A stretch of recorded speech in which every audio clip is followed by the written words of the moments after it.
Sejam todos bem-vindos ao Doxa e Episteme. Estamos de volta com mais um episódio do nosso segmento Academia. E é com imensa satisfação que recebemos o renomado escritor Matheus Benites, amplamente reconhecido pelo seu notável canal de filosofia no YouTube. Saudações, espectadores do canal Doxa e Episteme. Meu nome é Matheus Benites, eu sou doutorando em filosofia e também escritor e youtuber, onde apresento tópicos de filosofia, assim como o Marcos. É um prazer e uma honra estar aqui para dar essa aula breve sobre metaética, uma área importante e recente da filosofia e da ética.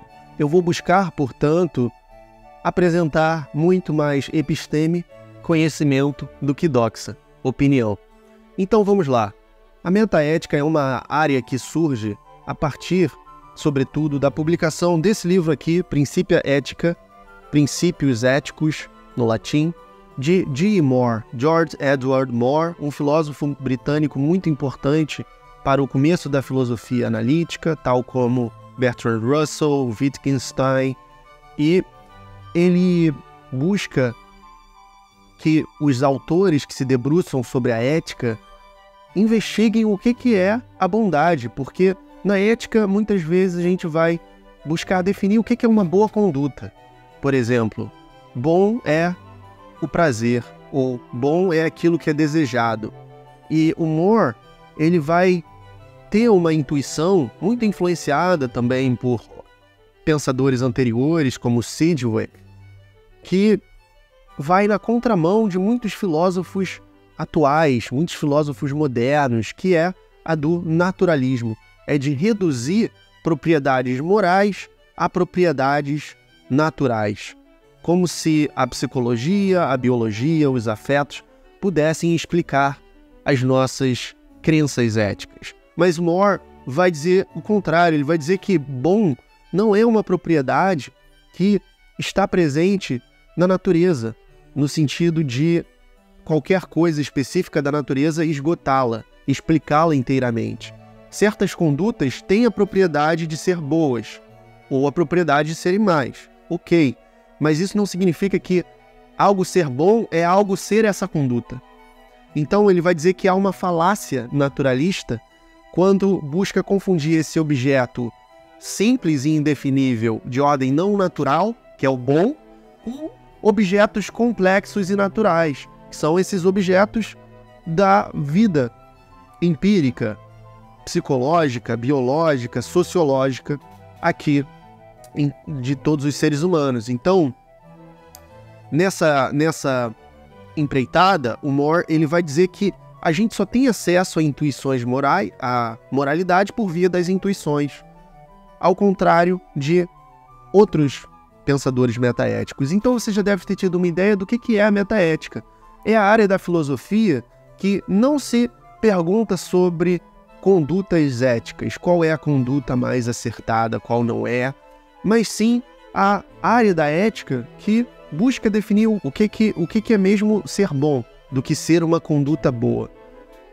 Busca os fundamentos, as bases e a natureza da ética, as origens da ética. Meta, aquilo que está além da ética, assim como a metafísica é aquilo que está além da física, que vai buscar as essências de cada coisa.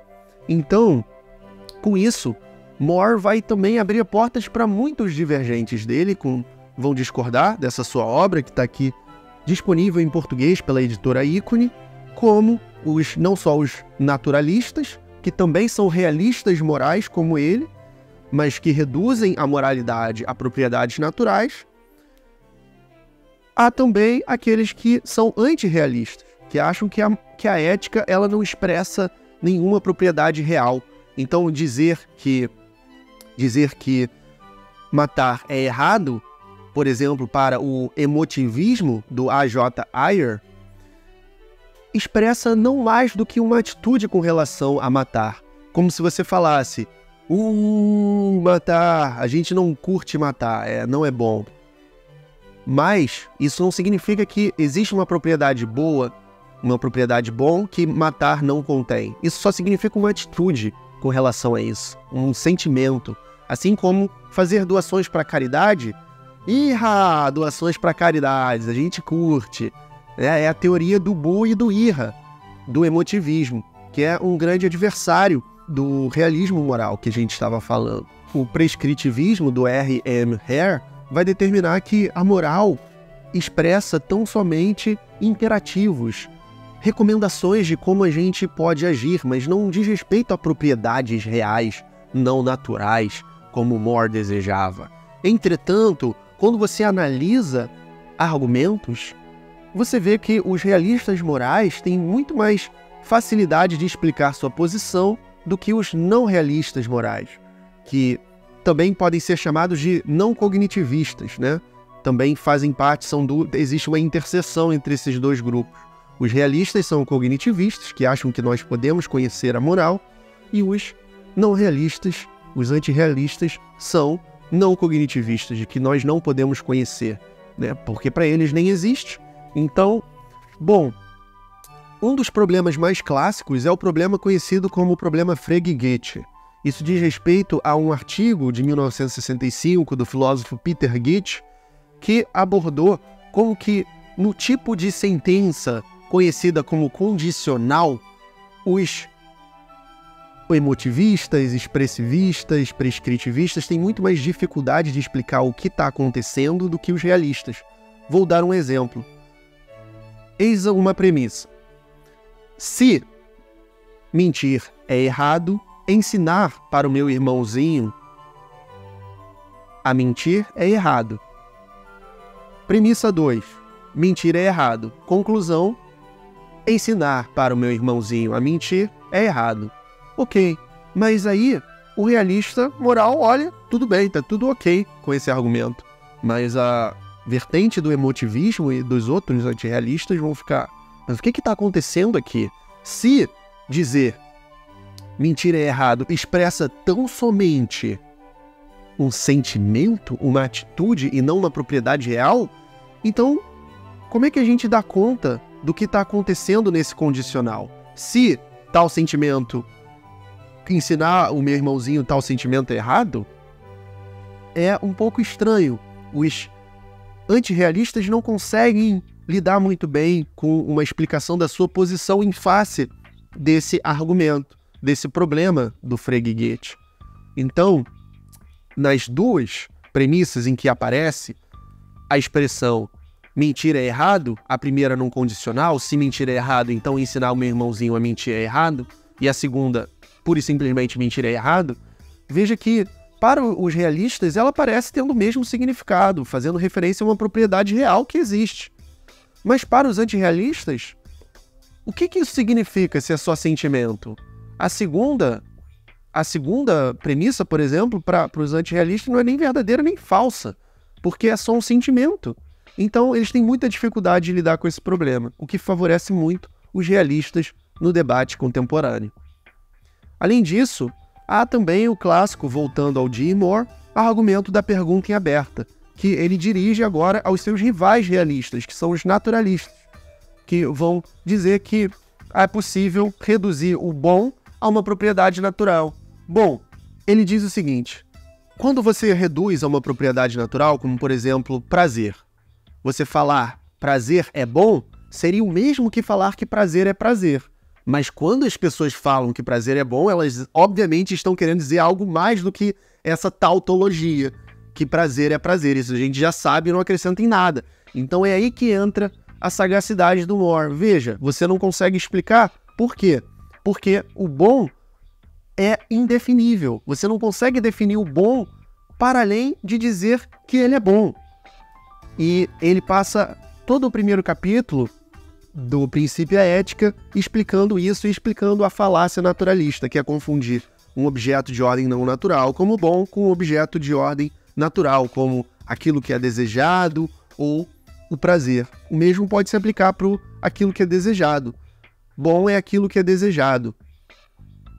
E aí, como é que isso se traduz? Aquilo que é desejado é aquilo que é desejado.